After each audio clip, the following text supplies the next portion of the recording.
All right, so this was on Dog Vlog, the 1% extreme dog reactivity cases. What we got here? All right.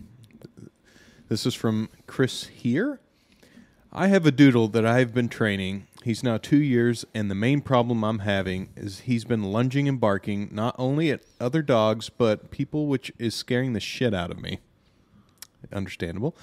The real serious part of this problem is that I never know when this will occur, especially with people. I've been using an e-collar, a pinch collar, and a 550? What's a 550? I'm not sure. Okay. Obviously, none of them are really doing the trick, probably because I'm not doing it correctly. Problem with doing a correction is that I may be unloading the car, and I'm just holding on to the dogs before we go upstairs, or any number of things. And so you have to have your finger on that collar button, and that's not always possible. Do you have any suggestions for me? I'm open to anything. I do have some suggestions. Ooh. All right, so here's the thing, right? So there's a couple of misconceptions in this post, right? So one is, let's start with the most obvious of them, right? And the most common issue that I see with people is that you have to have your finger on the collar button at all times, right? That is just not the case, and that is such a surefire way to know that you're never going to have success with this kind of stuff, right? So, you looking up what a 550 is? Yeah, I think it's the type of e-collar, yes, probably. the Garmin. Yeah. Okay, I understand. Hear that vibration? Yeah, truck. Yeah, it's really rattling my whole house. Yeah, Jesus. There's a truck going by. Jesus Christ. Okay, so you being stuck on having that finger on the button at all times is a surefire way to ensure that your dog is never going to get past these issues, right? Because it does a couple of things, right? So by having this assumption, I got my e-collar right here, that I got to be ready to tap this button as soon as my dog does it. What happens is everything becomes contingent on this thing, right? And listen, initially as we're going through the training process, this is a very important tool. Right? This is going to be something you're going to contingent on having, obviously, right? But ultimately, the point of the e-collar here is that is an extension of whatever we are currently doing. It is not its own independent thing that's doing the work. Yes. Right? So this is where you get into some of the conversations from people that are pushing for better e-collar training or this or that, is that too many dogs and too many owners are getting stuck on just having this thing at all times. Right? Yep. And this is what does everything. There's no motivation behind anything. There's no understanding between the dog and the human aside from, I push this button, you listen. I push this button, you listen. Yep. Right? That's not what we want, right? No. This e-collar, when I'm working with my dogs, stays in my pocket at all times. I almost never have this thing actually in hand. If my dogs have it on in the house, this thing is typically sitting in some sort of central location where my wife and I both know where it is, but it's never actually on our person because we have a very clear understanding of how markers work and how to connect consequences to behaviors and how to connect consequences to ourselves, right? Again, we've talked about this before. Our goal of dog training, right? The magic formula behind dog training is having the ability to clearly tell the dog yes and no in a way that they understand, right? And that comes down to identifying things clearly and creating conditioned associations with certain words, right? Let's take a positive marker, for example. Let's take good or yes or whatever you want to, a click, right?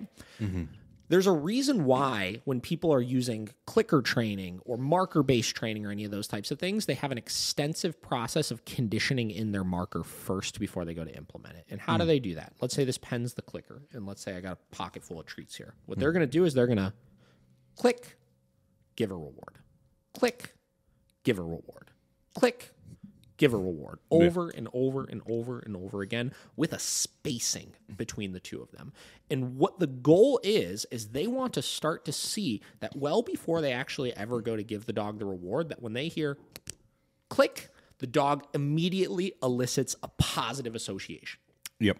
In anticipation of the reward, right? That's where the real dopamine hit kicks in with the dog and where that anticipation of reward actually starts to become a, yes, this thing that I did right here, that's correct, and I'm about to get rewarded for it, right? Yeah. That's what allows you to have precision with your training. That's what allows you to clearly say, that very specific thing right there that I clicked right when you did that thing is what you're about to get rewarded for. Because if you're relying on your timing of give that food reward without any sort of marker the second the dog does behavior, you're never going to be able to have the precision that you need in order to teach more complex behaviors, nor will you have a really clear way to elicit that dopamine hit in the dog and get them to a point where they do have that positive association with things, right? Because it'll be too random to them. It's like, yeah, they eat the treat and like it's positive when they're eating it and stuff, but that like rewarding feeling that they get that actually increases their behavior, that's kind of coming at a very variable time because you don't have it conditioned into something very specific.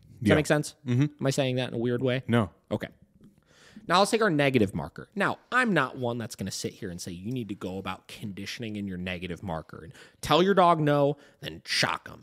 Tell your dog no, then shock them, like randomly and for the purpose of conditioning in that word. You know what I mean? Because that wouldn't necessarily be fair. Yes, we do have to have that same association with our negative marker like we do with our positive marker, but because typically speaking, positive punishment or a aversive or something like that is going to be a stronger response from the dog. That word will condition itself in very quickly just through general use. You know what I mean? It's not going to be as challenging of a thing as the dog eliciting a positive response to something where that takes tons and tons of repetitions. You know, this because they're like, oh shit, I want to avoid that. They're going to very quickly realize no means correction is coming, right?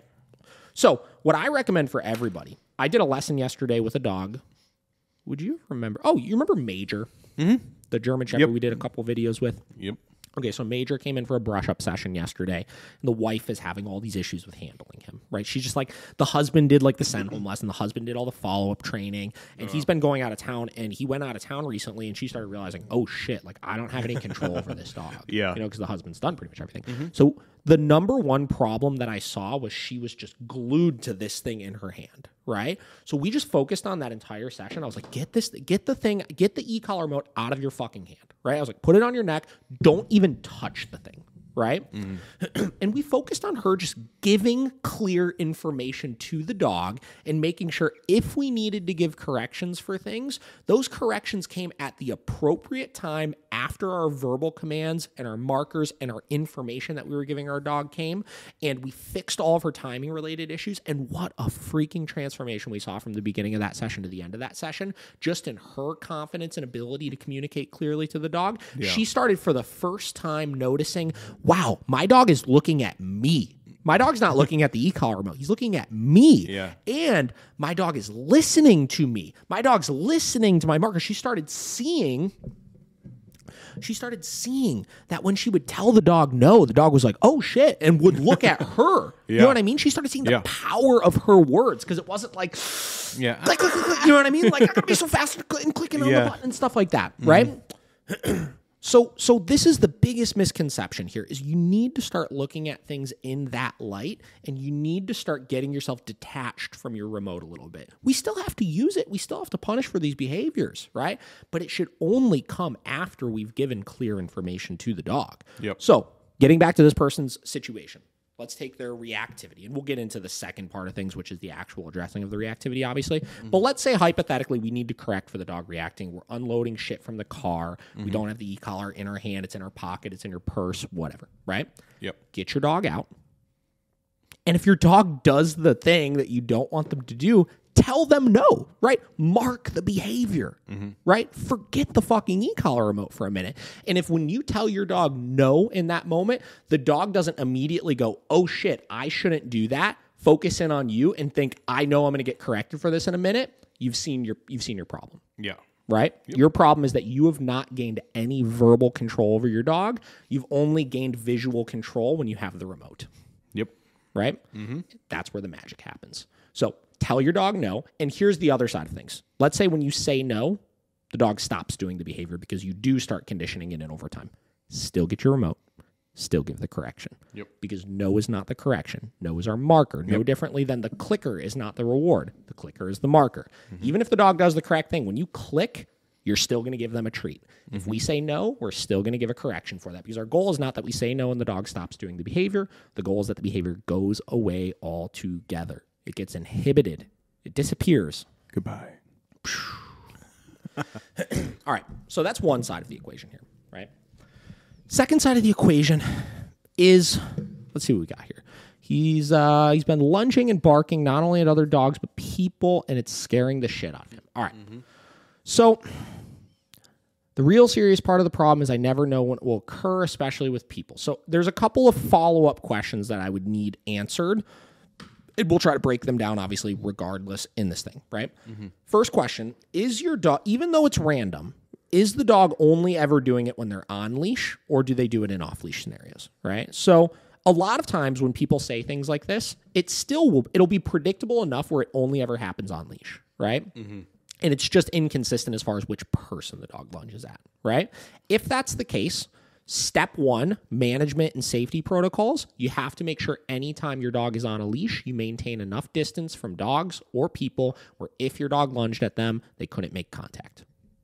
That's thing number one. And listen, it's not that tricky. You know, it sounds like a lot, but it's not that tricky. It just means when you're walking, just arc around the people, arc around the dogs. You know what I mean? Just create 10 feet of distance, something like that, just to make sure you have your safety in place, right? If it is happening in situations off leash as well, right? So like people coming over your house, they come in, they're lunging and stuff at them in that situation. That's where you would start getting into, you have to have a way to manage the dog and keep some distance as well in that situation, or put in place safety protocols like a muzzle or something, right? Then you get into actually correcting for the behavior. So, you know, typically speaking, I don't correct just for the lunging. I try to have a clear thing that I'm asking the dog to do that I can give my correction for, just so you have a black and white criteria, right? So you start with your healing, right? 9 out of 10 times in cases of leash reactivity issues, the first problem is that the dog does not have clear enough leash walking skills, right? They don't know what's expected of them on the walk, so those corrections, especially if our timing with our no marker is off, those corrections are just kind of coming in all willy-nilly, you know? And the dog doesn't know what they're for, the dog doesn't know how to fix them, et cetera, right? So create clear leash walking skills. We have a couple of really great DIY videos on here getting into like actually how to work through those things. Actually, with that dog Major, we have a leash walking with the e-collar part 1 and leash walking with the e-collar part 2 with him that you could watch that details our process of first teaching the leash walking with the negative reinforcement on the e-collar and then proofing the leash walking with positive punishment and really getting the dog understanding that clear position. That's your first place to start with it. I would watch both of those videos and I would detail both of them to a T. You'll probably need 2 or 3 days in between those videos. So 2 or 3 days doing part 1 and then move on to part 2, obviously, right? Once you have that established, right, you have to make sure that you're positioning yourself up for success of when you're walking, you're creating your distance, and if your dog gets out of that position, right, regardless of if it's to react, regardless of if it's to sniff, regardless of if it's to do anything, if they don't maintain that position, you're going to enforce that position utilizing the methods we talked about with your no marker, utilizing the methods you'll see in the Major video, obviously, of leash walking part 2 with the e-collar.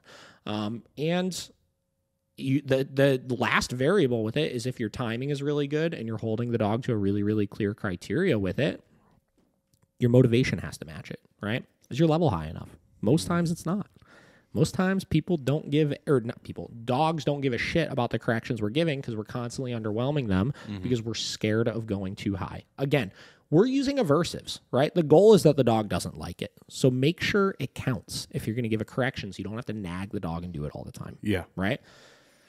Third kind of variable at play with this kind of stuff. You have to make sure that you're not giving the dog a reason to want to lunge, right? So a lot of times in cases like this, people will be trying to proactively correct for the issue, right? They're trying to avoid the problem, but they're still periodically letting people or dogs come up to their dog out on the walk, right? You have to separate socialization for your dog into times where there will literally never be socialization and they don't even have to be concerned about the people and the dogs, and times where the only expectation is them focusing on socialization. Right? So out on the walk, on the leash, period, your dog should be in the state of mind of there will never be a time that another dog or a person comes up to them, right? I literally do this with my dogs, and we get them to a point where we become the most interesting thing on the walk. There's absolutely nothing that they have to be concerned about outside of that, right? Because if not, if your dog is uncomfortable around people or uncomfortable around dogs, and even if once a month a dog comes into their space and that stresses them out, they're going to over time continue to look at you and be like, why aren't you handling this? Why aren't you making this scary thing go away? And if your dog starts getting into that state of mind, they're going to start handling that problem on their own. And then what's going to happen is they're going to start proactively handling that problem on their own. And before the person ever even makes contact, they're like, I know you're going to try to come up to me, and I know you ain't going to do shit about it. So I'm going to start proactively barking at you to make you get the fuck away from me before you ever even have a chance to. Yep. Right? So it's multifaceted. It's the human side of things, of making sure we're setting the proper boundaries for other people and other dogs. We're setting in place the safety protocols to make sure nobody's going to get injured, nobody's in a vulnerable position, and then we hold our dog to the standard of you have to focus on me and not worry about these things. Yep. Now, there's obviously 10,000 other variables that could be at play. We're just going off of a short-ish question here that we're trying to answer to the best of our abilities, but that's kind of my recommendation with this kind of stuff. And if you have any follow-up questions to any of those things, and you have any additional context you want to provide, feel free to reply back to me, obviously, but you need to start right away with those couple videos I told you and those couple of protocols I told you to do, and you'll probably see absolutely massive, substantial progress from just that.